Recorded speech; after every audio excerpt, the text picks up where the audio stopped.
From our perspective, looks at the lives and behaviors of millennials, Generation Z, and the changes that are happening in our 21st century and the innovators that are making it happen. We will explore trends, technology, music, fashion, social media, business, science, the arts, faith, and lifestyle. So come join us on Comcast, Verizon, and online.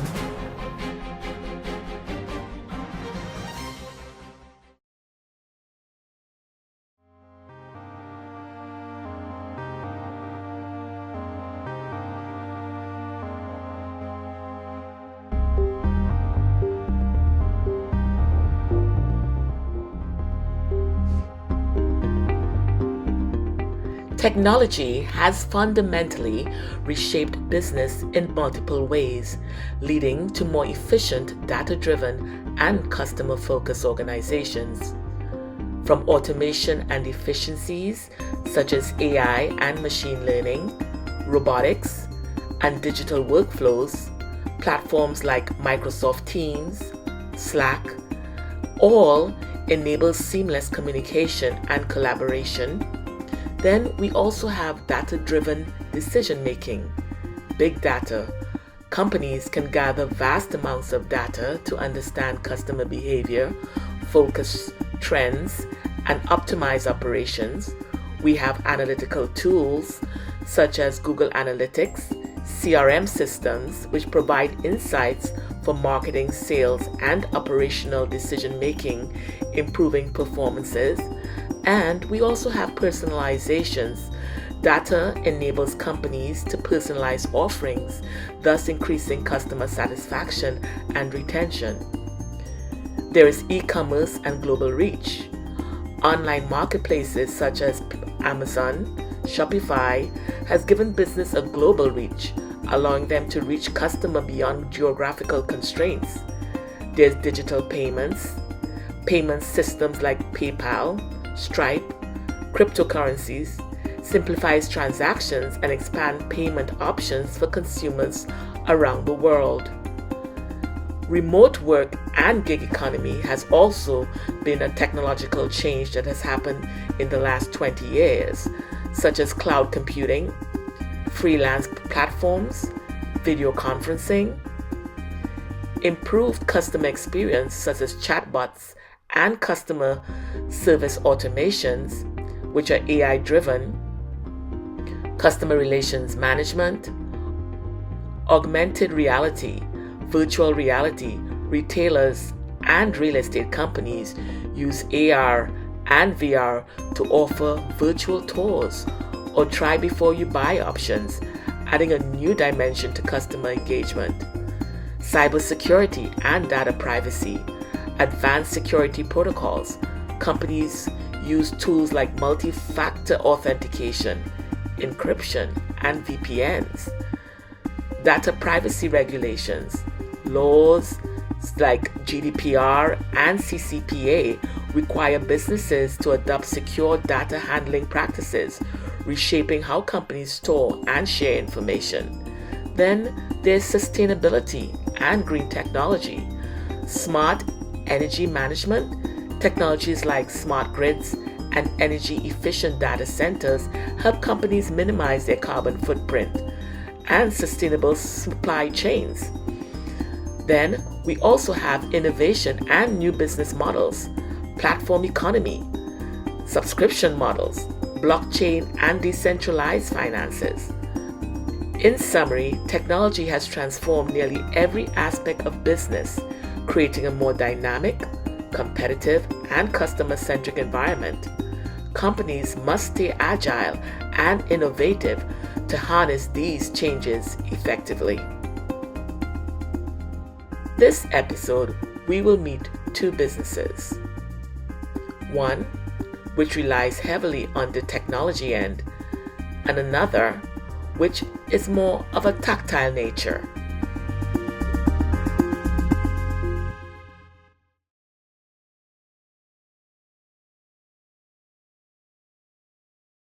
I absolutely fundamentally agree, and my professors here at UCLA Anderson would bite my arm off if I didn't.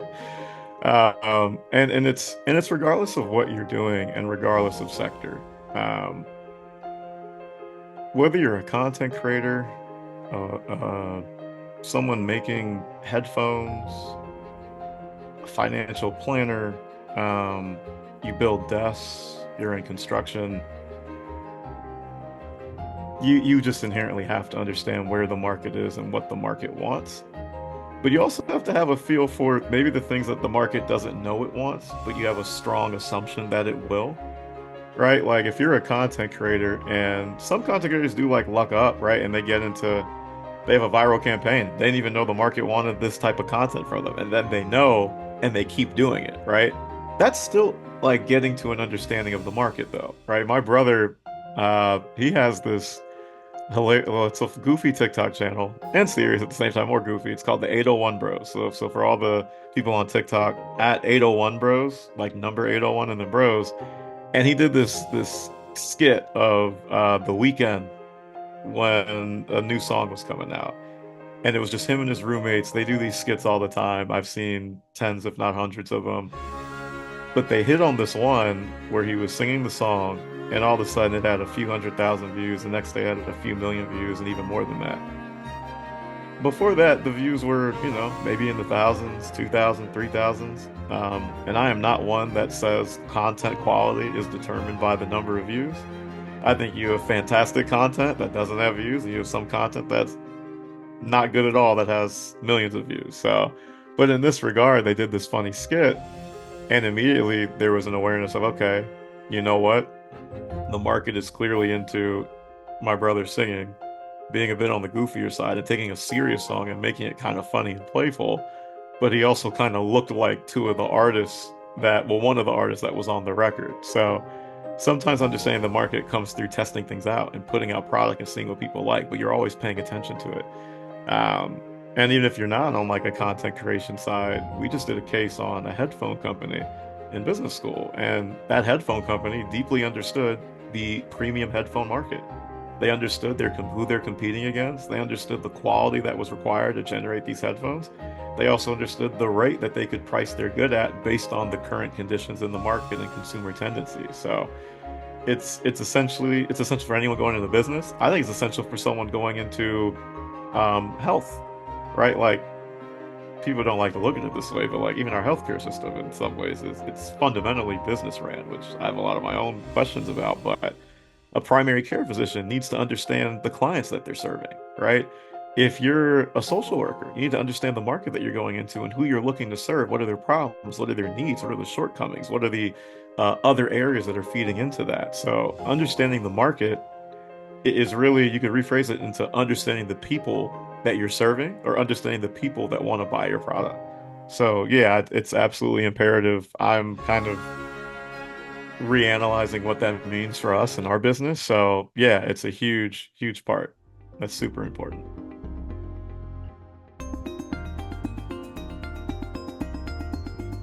So my company's called Family First Music Group. You can kind of see the logo in the background a little bit here. Um, we're a music company, so we make music and we help creatives to find catalog that might be missing for their content. So that means like finding royalties on your behalf. But our main mission is for artists to have a space to create and to thrive. I'll talk about the brand in a second. You can find us at official FFMG on Instagram, Twitter, TikTok, Facebook. You can hit me up directly at I am Matt Max on all social channels. That's I am Matt with two T's, Max with two X's.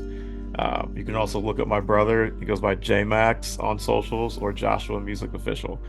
And Family First is really kind of a brainchild that I had while in grad school at Berkeley when I was helping my family find royalties that were missing. And my brother was making music, I was making music, and I was like, let's just do this together and put it underneath one umbrella. So right now, what we're doing as Family First is saying, based on the content my brother makes and what I make, as much as audiences find you, it's good to know who our audience is, right? And we're both people of faith. We're both musicians that love music that kind of stems from, I would just say, the Black diaspora in general, but particularly R&B, pop, hip hop, But obviously with influences in electronic or gospel or contemporary or alternative. So right now we're in the stage of working on our newest records. We just released a new single, which is a cover of a Weeknd song, actually, because my brother went viral off of singing a Weeknd record. It's called Die For You. It's between my brother, myself, and our incredible engineer. His name is Robin Byer. And so right now we're doing MVPs. We're testing the market to see what hits. We know that we like to make R&B music. We know that we see our brand expanding into content creation in general, beyond just music. We'll be going into visuals, podcasting, and kind of being an all-purpose production suite. But the goal at its core mission is to create art in a way that protects independence, that values intellectual property, and also serves as an inspiration to other artists to say, you can create in your own way and still have a sustainable career, still have a strong market, but you don't have to form allegiances to we call it empire, if you don't want to. So we're meant to kind of showcase what it means to be an alternative.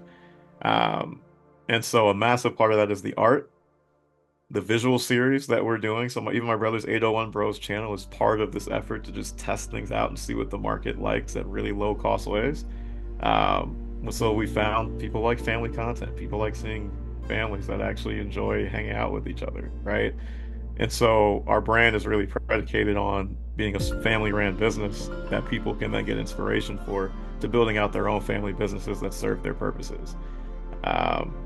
So the main, verticals are music, production visuals, production events, obviously merchandise, and then eventually in the future we'll probably release our own technologies that kind of help with the creation of music. So that's kind of the long-term vision. Right now we're focused on the business plan, we're focused on the art itself, and then I have a particular subject matter expertise in helping people find royalties and catalogs. So it's kind of part of the family first creed. So we're really trying to help people build up their own family small businesses in more ways than one. So if you want to dive into it, we have a website. It's called Family First Music Group. You can just type familyfirstmusicgroup.com.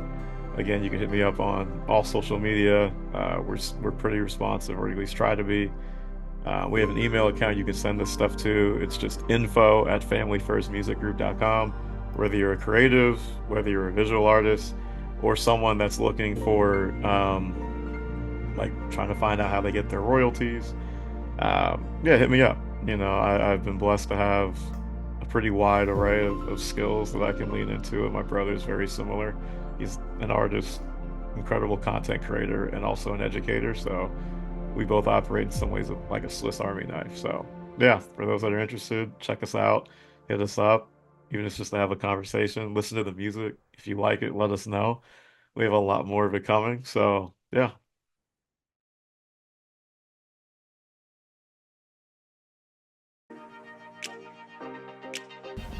Atlanta, the capital of Georgia, a population of 500,000, serves as an economic center for over 6 million people of diverse nationalities.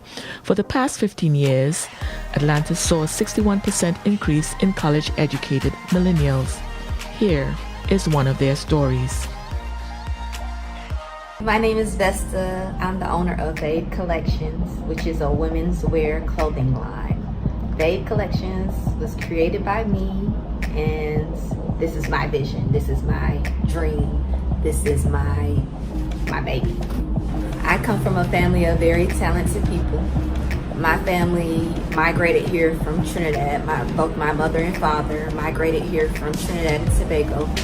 And I'm a first generation American in my family, my immediate family. I was born in DC.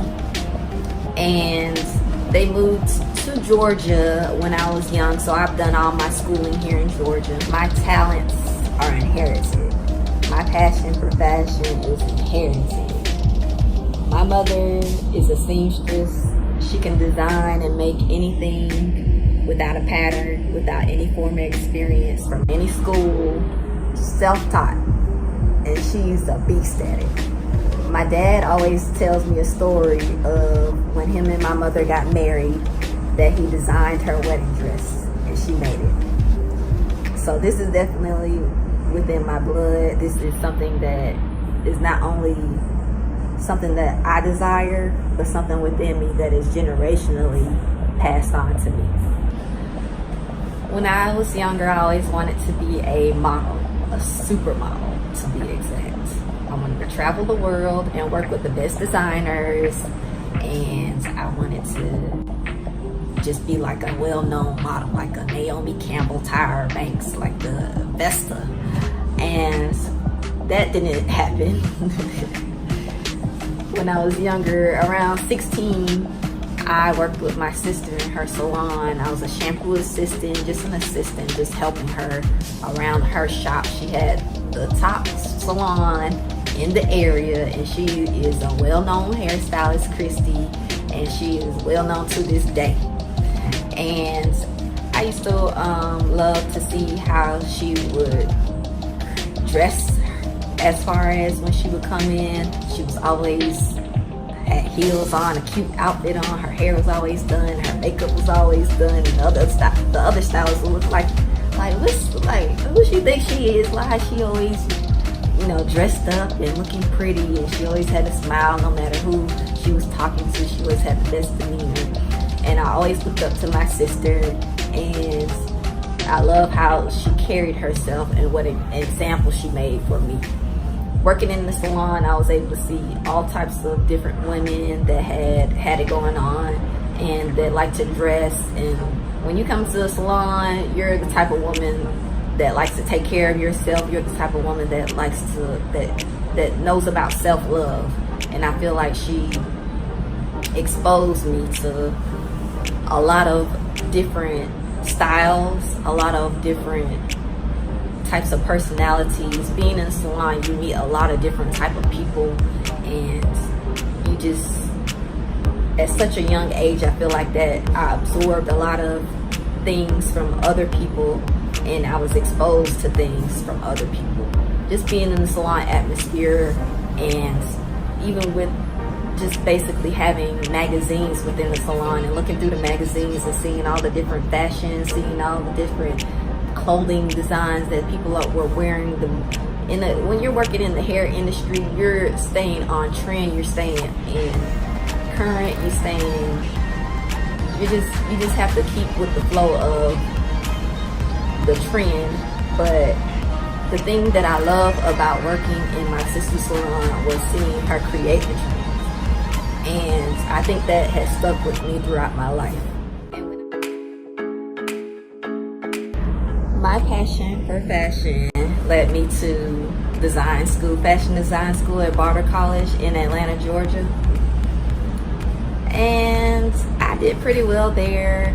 I feel like my designs and my work stood out, and I love designing and learning how to, the technical side of it, and how to sew and how to make patterns, and just the competitiveness of the different little competitions that we had. And I just love, this exposed me to so much of the technicalities of fashion, of what it really takes, the work that it takes to create the designs that I come up with.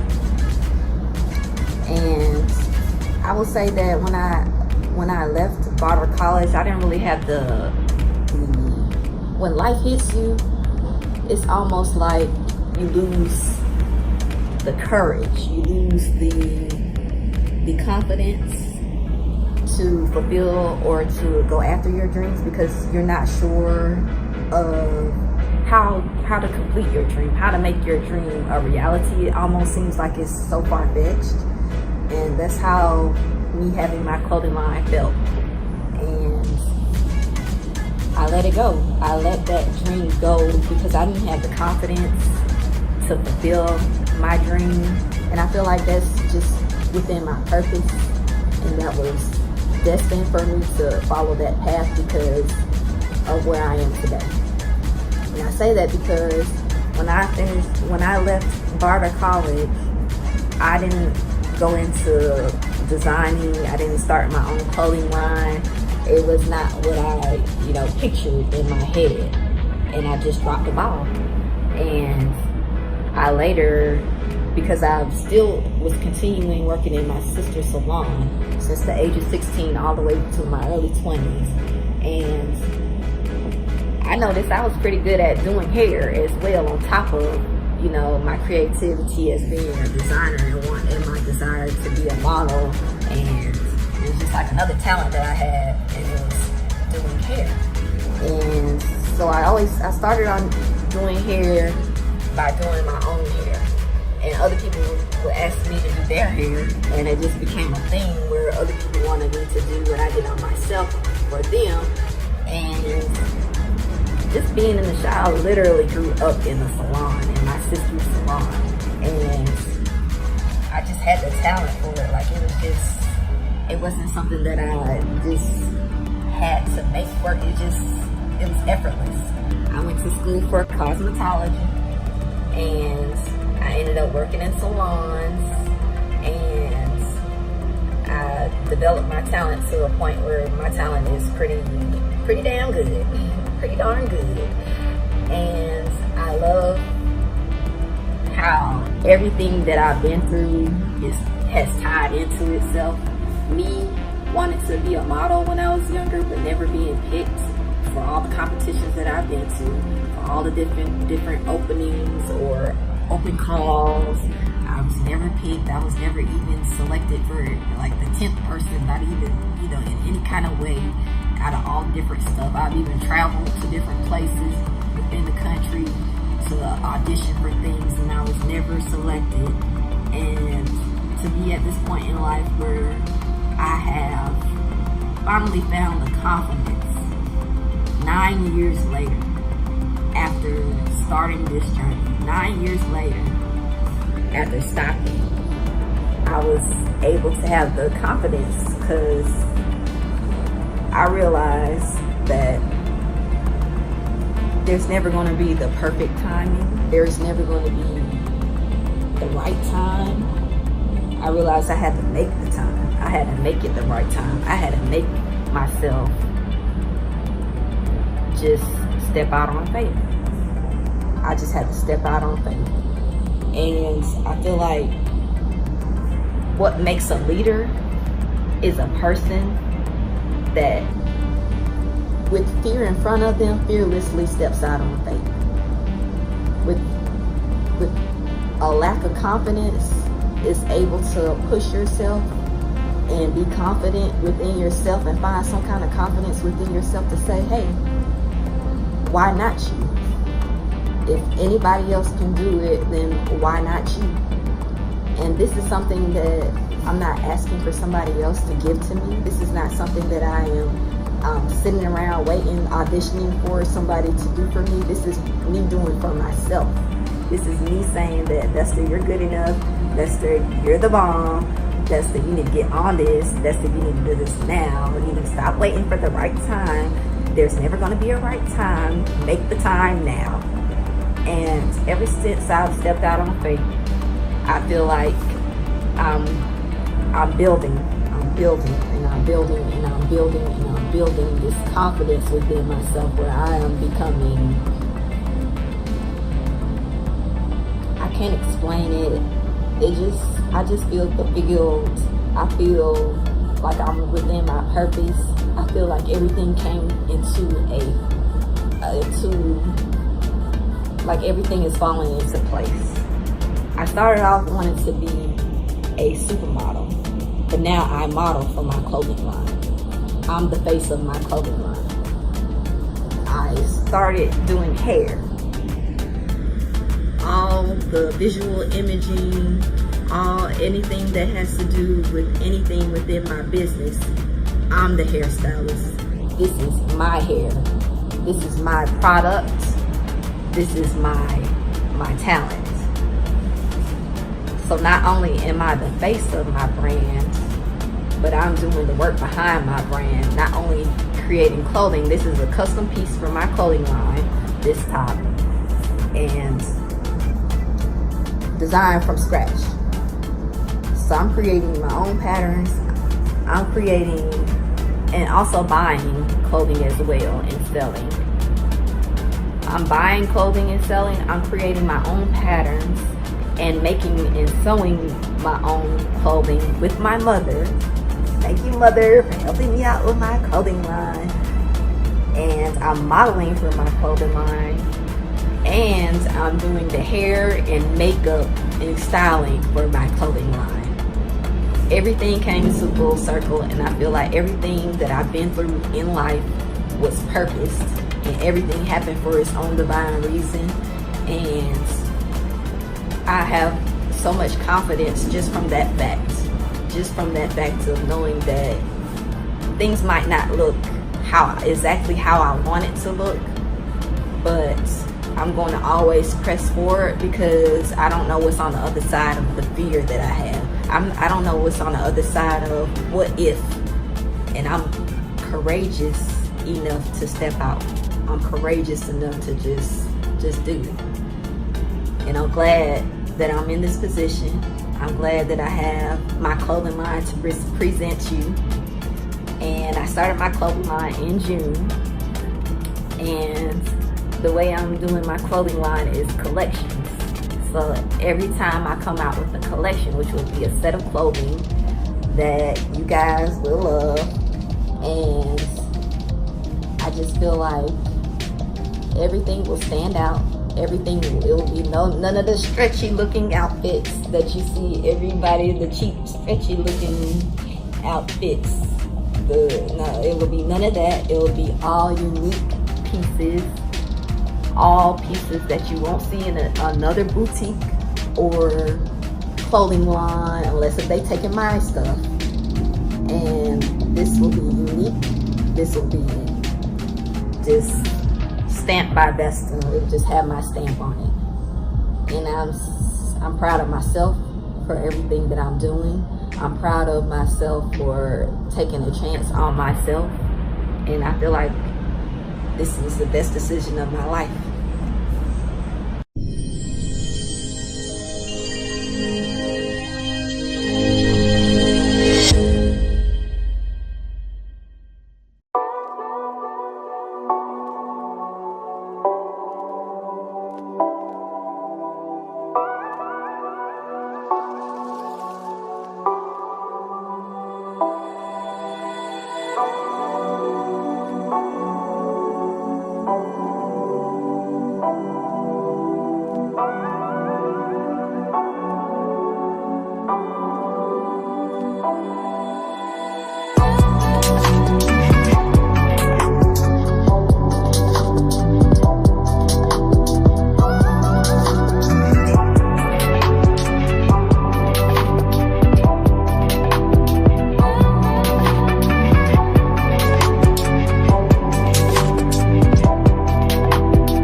I don't remember how it started. Go to that. Our back and forth. It always came back. Dad! You probably don't remember what you told me, That was perfect. but I heard every word.